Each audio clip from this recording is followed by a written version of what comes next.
And welcome back. This is the first video of the elevator series. So far I've completed the vertical and horizontal stabilizers and the rudder. And as of the point of filming, I am about 3/4 of the way done with the elevators now. What you see me working on here are the foam ribs that are installed in the trailing edge of the elevator and the elevator trim tab.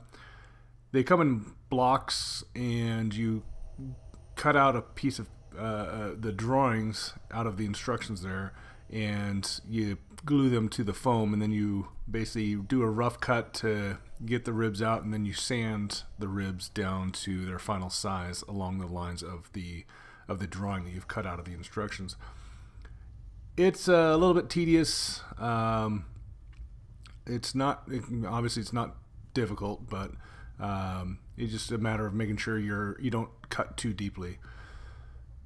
And there's my son Adam. He likes to come out every once in a while, see what I'm doing, watch as I'm working on a process or working on a part of the plane. I've actually got him involved a little bit more recently and had him help me squeeze some rivets, so he's getting involved with this as well.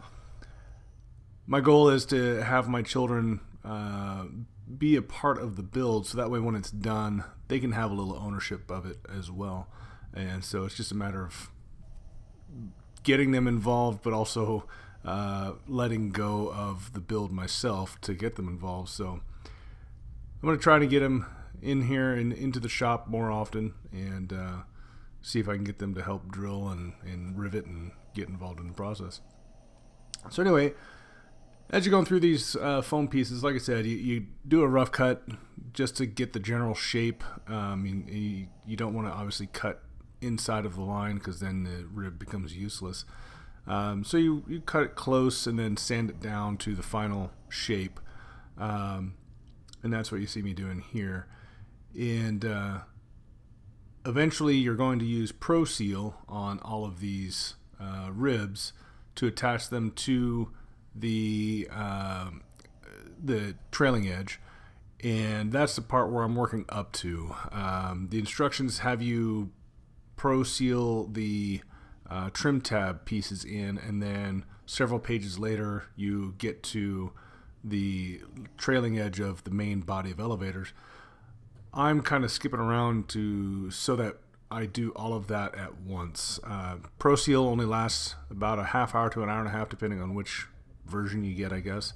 And then it sets and it's useless. So I want to make sure I have everything ready to go. All of the pieces that need the ribs that get Pro Sealed are all built up to the point where I'm ready to install the ribs. Here my dad's come out, and he comes out every once in a while to see where I'm at and see what I'm doing. We discuss what step I'm working on and issues that I may be having, or a lot of times he's amazed that I'm even able to build this in the garage. He asked me today, in fact, he said, "Well, how are you going to build the wings?" And I explained to him that they're not just one solid piece, that comes in two halves for the wings, and it should work. We'll find out when we get there, obviously, but it's fun to have them come out and look over the shoulder kind of thing.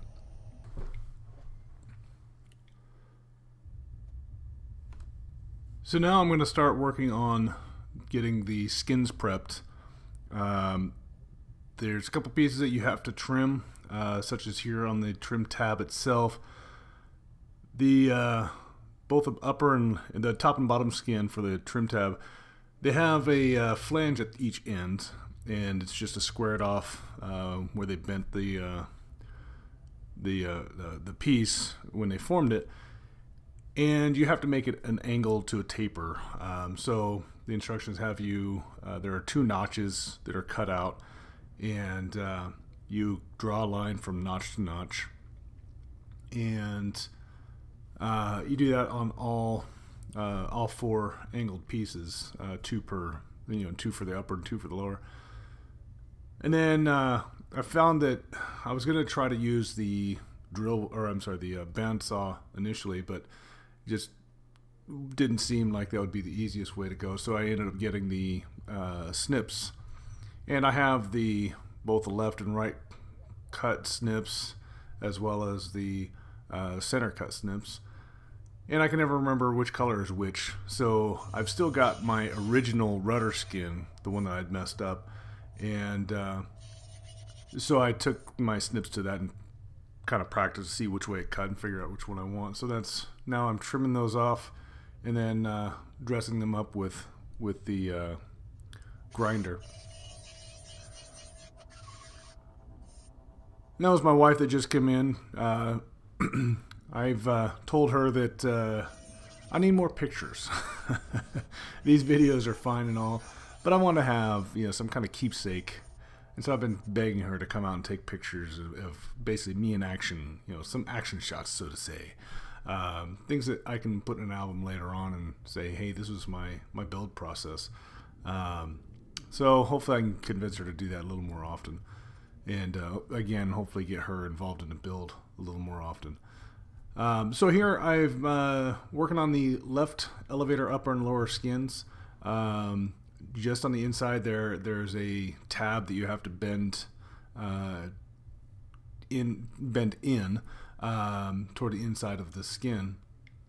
And they've got two separate measurements so that one overlaps the other just a hair. When you get everything finally assembled, it'll be the bottom skin portion where it's bent up, and then the top skin where it's bent down will overlap that, and then there's a bracket on the outside of all of that that you rivet everything to. And so you just got to make sure you're bending it the right right direction. And the way you end up doing it is what you see me doing here is kind of cutting out a piece of this board. You clamp the piece to the table with the board over the top of it, and then you take another piece of board and you basically fold the tab down, trying to make it as best a straight line and 90 degrees as you can, and it gives you the measurements. And so like you see me doing here, clamp it to a corner, and then that way you can get access with the clamps, but they won't, so you can keep them out of the way. It's best to use a corner. And then you just take a piece of wood or some solid and just kind of fold the whole thing down. And then I actually took a hammer and just kind of tapped everything to its final point. And you do that for both the upper and lower skin. And then my wife decided to change out my lights. She wanted her fancy light back.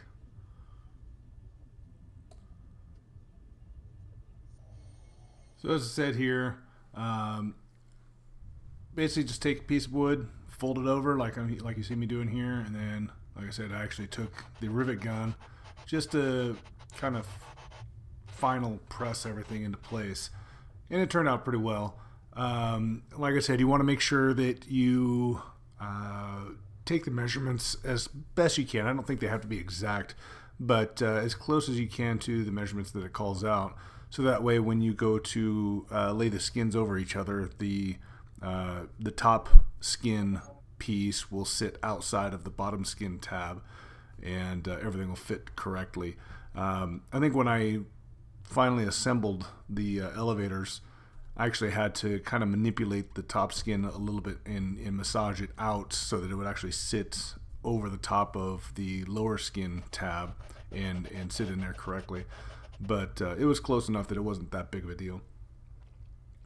And then you just make sure that they're both 90 degrees, and other than that, it's not terribly difficult. It's just a little attention to detail. So the rest of this is just going to be prepping the skins and getting ready for building the frame and everything. And so it's been a good process. And again, I appreciate everybody that continues to watch these videos, and we'll end it here, and we'll see you guys next time.